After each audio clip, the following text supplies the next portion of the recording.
Můžeš ztratit mnohem víc než já. Se nejvíc bojím, že ztratím tebe.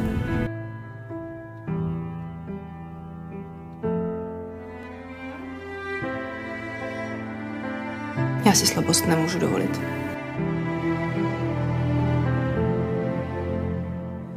Omlouvám se, nevěděl jsem, že rodina je pro vás důležitá. Je. Nemáte to pod kontrolou, Ireno. Ireno! Jde o budoucnost rodiny, nejspíš jsem jediná, která to vidí, ale o to víc na to musím trvat. Na co sakra čeká? Kde mu ty prášky?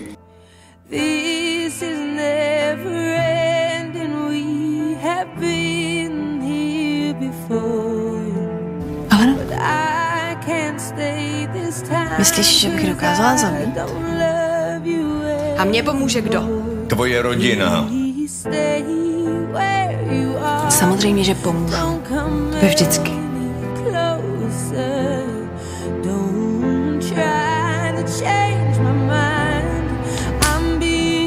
Taková hanba.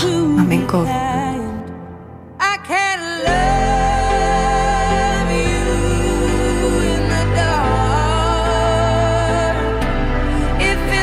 Otce jsem zklamala, že nejsem kluk. Nemůžu zklamat i matku.